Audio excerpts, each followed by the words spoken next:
அனைவருக்கும் வணக்கம். இப்போ நான் என்ன பண்ணிகிட்ருக்கேன்னா சூரிய குளியல் பண்ணிகிட்ருக்கேன். இந்த சூரிய குளியல் பற்றி பல தடவை நான் பேசியிருக்கேன். இருந்தாலும் பல பேர் அதை சரியாக பயன்படுத்திக்கிறது இல்லை.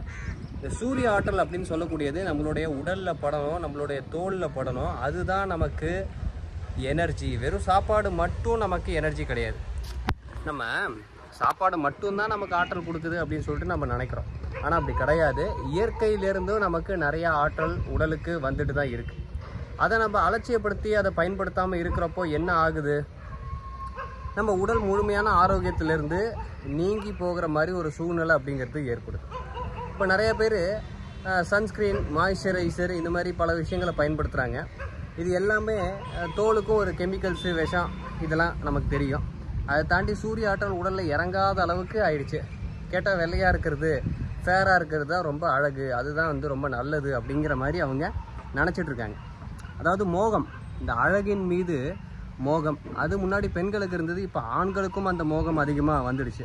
ஸோ ஆண்கள் கூட தன்னுடைய தோல் கருத்தரக்கூடாது அப்படின்னு நினைக்கிற அளவுக்கு இன்றைக்கி ஒரு சூழ்நிலை இருக்குது. வெள்ளையாக தான் இருக்கணும் அப்படின்னு நினைக்கிற அளவுக்கு ஒரு சூழ்நிலை அப்படிங்கிறது இருக்குது.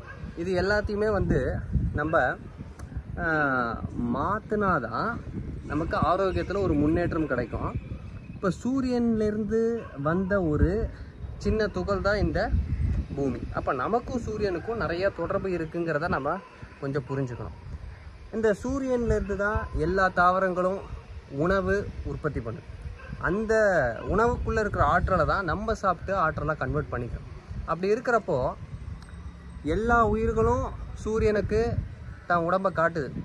நாய், பூனை, மற்ற மிருகங்கள், பசு, இது மாதிரி எல்லாம் உங்கள் சிட்டியில் இருக்கிறவங்க கூட பார்க்கலாம். எல்லாம் இப்போ வெயிலே தான் இருக்கும். வெயிலை நோக்கி ஓடும், வெயிலில் படுத்துட்ருக்கோம். ஆனால் நம்ம மட்டும்தான் வெயில்கிட்ட போகிறதே கிடையாது. அந்த காலத்தில் கொஞ்சம் இயற்கை விவசாய தொழில், மற்ற தொழில்கள்லாம் இருக்கிறப்ப கூட கொஞ்சம் வெயில் அலையிற மாதிரி இருந்தது. அதனால் அவங்க என்ன பண்ணாங்க, ஒரு கட்டாயத்தின் காரணமாவது வெளில இருந்தாங்க. ஆனால் இப்போ வெளில வெயிலில் அலையிற ஒரு சூழ்நிலை கூட இல்லாத காரணத்தினால நம்ம என்ன பண்ணுறோம், வீட்டுக்குள்ளேயே இருக்கோம். வெயில் பக்கம் போகிறதே கிடையாது. கொஞ்சம் வெயில் பட்டாலும் கருத்துரும் அப்படிங்கிற ஒரு உணர்வுக்குள்ளே போயிட்டு பயந்து எதுவுமே நம்ம பண்ண மாட்டேன்றோம்.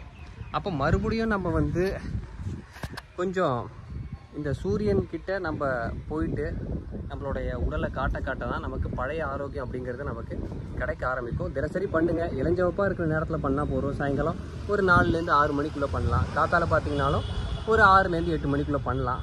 இதெல்லாம் பண்ணுறப்போ ஃபஸ்ட்டு ஈஸியாக நமக்கு அடாப்ட் ஆகும் உடம்பு. அதுக்கப்புறமா நீங்கள் 11 மணி வரைக்கும் கூட காத்தால பண்ணலாம். அதில் நல்ல அதிகமான ஆற்றல் கிடைக்கும். எடுத்தோன்னே அது பண்ணால் நமக்கு தலைவலி இந்த மாதிரி தொந்தரவுகள்லாம் வரும். அதனால் கொஞ்சம் கொஞ்சமாக நம்ம முயற்சி பண்ணணும். எதுவும் எடுத்தோடனே ரொம்ப நேரம் அதிகமாக ஒரு மணி நேரம் பண்ணிட்டாலும் நமக்கு உடம்பு தாங்காது. முதல்ல ஒரு 10 நிமிஷம், ஒரு 15 நிமிஷம் இதெல்லாம் நமக்கு பண்ண நமக்கு உடம்பே நல்லா சார்ஜ் ஆகிறத உணர்வோம். இப்போ பல பேருக்கு வெயிலில் போனாலே தலைவலி, தொந்தரவு இந்த மாதிரி ஒரு சில சூழ்நிலைகள் வந்துடுது. அது காரணம் என்னன்னு கேட்டிங்கன்னா, உடலை சூரியன்கிட்ட காட்டாமலே இருக்கிறது தான். இப்போ இதெல்லாம் பழகிட்டிங்கன்னா அதுக்கப்புறம் வெயிலில் போனால் உங்களுக்கு தலைவலி, தலை சுத்தல், மயக்கம் இதெல்லாம் வராத அளவுக்கு நமக்கு மாறும். ஏன்னா உடம்பு இயற்கைக்கு அகெயின்ஸ்டாக இருக்குது இப்போதைக்கு. அதனால தான் இந்த வெயில் இந்த மாதிரி சூழ்நிலைகளில் வெளில போனால் உடம்பு அக்செப்ட் பண்ணவே மாட்டேங்குது. இப்போ இதெல்லாம் நம்ம ப்ராக்டிஸ் பண்ண நமக்கு உடல் வெயிலுக்கு, இயற்கைக்கு ஒத்து வர மாதிரி சூழலுக்கு மாறும். அப்படி மாறும்போது தான் நமக்கு எல்லா கண்டிஷன்ஸும், எல்லா சீசன்லேயும், குளிர்காலத்துலேயும் உடம்பு தாங்குற மாதிரியும், வெயில் காலத்தையும் தாங்குற மாதிரியும் நமக்கு உடம்பு மாற ஆரம்பிக்கும். அதனால் இயற்கை வாழ்வியலை புரிஞ்சுக்கோங்க. கொஞ்சம் கொஞ்சமாக இயற்கையை நோக்கி வாங்க. கண்டிப்பாக உடலில் இருக்கக்கூடிய தொந்தரவுகள் படிப்படியாக மாறும். நன்றி, வணக்கம்.